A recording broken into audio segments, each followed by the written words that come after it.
Aula 6, frente 2, Geopolítica da África.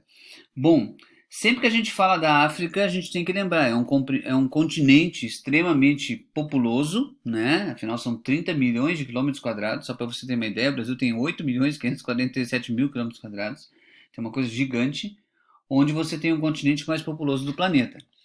1,4 bilhões de habitantes. Se fosse respeitado as etnias, as tribos, as rivalidades desse continente, seriam 243 países. A gente está vendo ali em cores, né? O mapa das fronteiras étnicas. Então, você não tem esse modelo, você tem esse modelo aqui com 48 países e mais 6 ilhas que são as ilhas marítimas. Esses 48 países eram 47 até uns 6 anos atrás, 5 anos atrás, quando o Sudão se dividiu em Sudão e Sudão do Sul, né? Por conta da questão do petróleo, etc. e tal ali. A gente vê, pode ser até a gente faça uma aula sobre isso especial. Bom, 1 bilhão e 400 milhões de habitantes, onde você tem nos maiores índices de pobreza e miséria que são nesse lugar.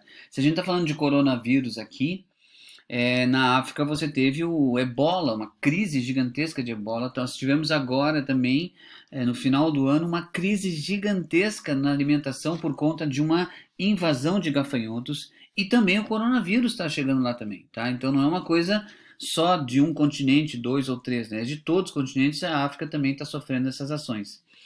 Há um processo extremamente cruel de exploração do continente africano. Você lembra do Tratado de Berlim, da Conferência de Berlim, que lá no século XIX, que fez a partilha da África e da Ásia. Então a África que poderia ter esse panorama aqui, esse painel, né, com 243 países, hoje tem somente 48 em função exatamente do colonizador. O melhor exemplo que a gente fala é de Ruanda, né?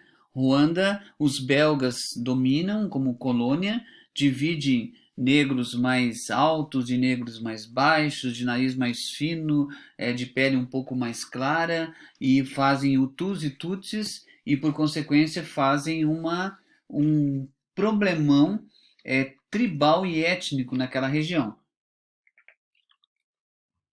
Que é o seguinte, é, eles botam o Hutus ou Tutsis no poder, quando saem e vão embora, botam Tutsis ou Hutus no poder. Então fica esse conflito generalizado naquele continente. Não só ali, né? Você lembra da exploração que teve também, por conta dos europeus, na África do Sul, quando você criou que a gente chama de apartheid, né? O apartheid é um regime de segregação racial que aconteceu na África do Sul durante vários anos e só foi eliminar-se isso graças a um cara chamado Nelson Mandela, que todo mundo conhece.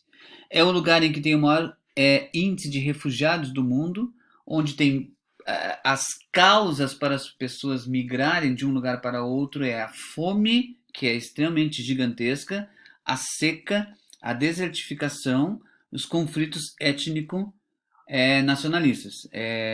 No slide está étnico, não é étnico, tá? É étnico. Eu que digitei errado ali, mas não liga, é o coronavírus mesmo que faz a gente errar algumas coisas. Bom, a região mais conflituosa desse tipo de diferenças, de conflitos geopolíticos, digamos assim, é o chifre da África. Por que é chamado de chifre? Aqui, nessa partezinha aqui, ó, que a gente está vendo com o mouse, ele é muito parecido com o chifre de um rinoceronte, por isso que eles chamam aquilo ali de chifre da África.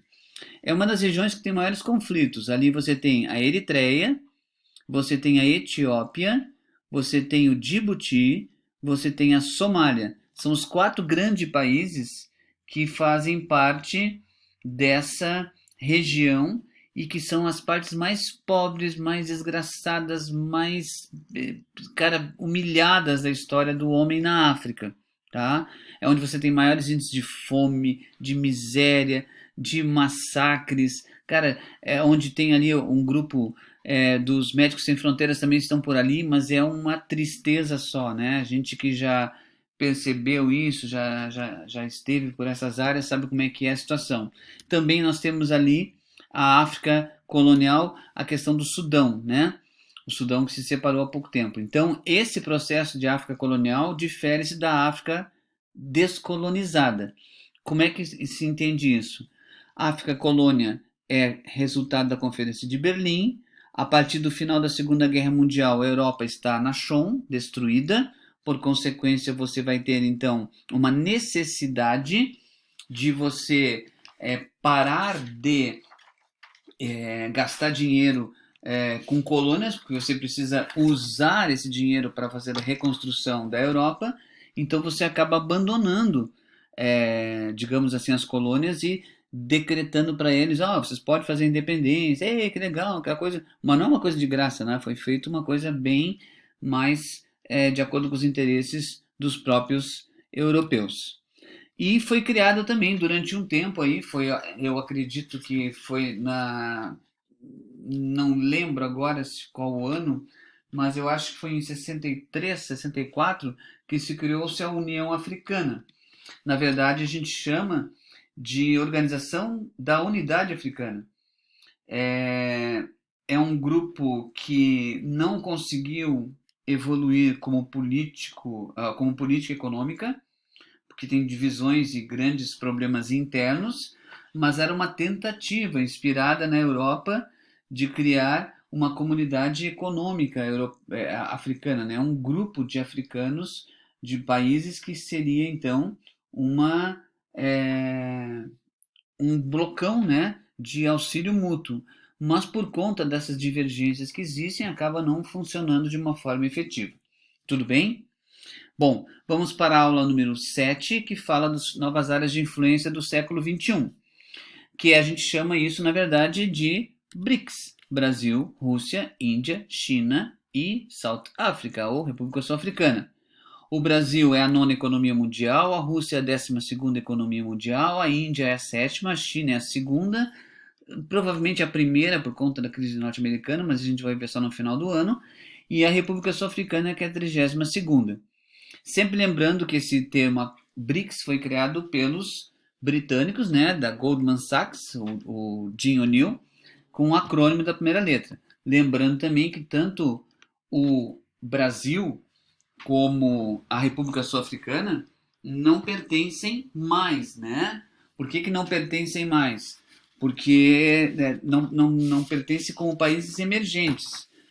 O Brasil liderado pelo Messias Bolsonaro, a Rússia pelo Vladimir Putin, a Índia pelo Narendra Modi, a China pelo Xi Jinping e a República Sul-Africana pelo Cyril Ramaphosa. Né? São os 5 presidentes, os 5 mandatários do poder nesse momento de todos os países.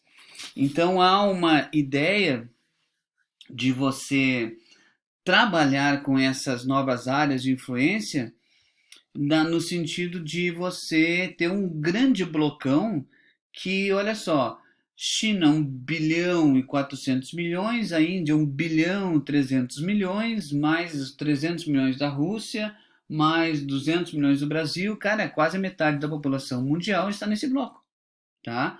Então seria uma coisa muito legal de você fazer esse tipo de acerto, né? Mas não foi o que aconteceu, né? A gente tem aí os grandes problemas. A Rússia, ela tem na sua base econômica a questão do petróleo e o gás natural, ainda continua numa certa crise econômica, né? Mas por conta, inclusive, que a gente viu no início do ano aqui no Brasil, sentiu isso, né? Você deve ter visto bastante por aí. A questão que envolve a Arábia Saudita, que tentou fazer com que a Rússia participasse do cartel, né, da OPEP, entre aspas, e aí baixou o preço do petróleo a $30, e aí, para tentar quebrar a Rússia mesmo, né? Mas Vladimir Putin é um moço duro de roer, tá? Então tem os problemas com a Chechênia, com a Ossétia, com a Crimeia, as áreas de influência que a Rússia quer ter ainda no mesmo molde da União Soviética. Quando eu falo da Índia, você diz que seria, há um tempo atrás, a nova China, né? Mas é um grande território, uma população gigante também, tem bastante diversidade étnica, ainda existe em alguns lugares as castas, né? Que são aquelas pessoas que são, digamos, das mais evoluídas às menos evoluídas, né? Sei lá como é que eles fazem isso aí.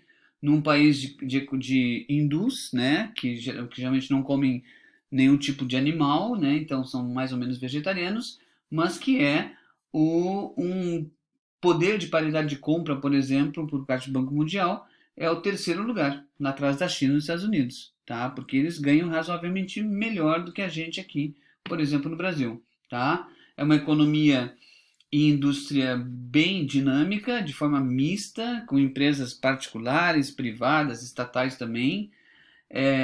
Vem se destacando com tecnologia nuclear, satélites, informática. Lembra que eu falei sobre a mão de obra de software, né?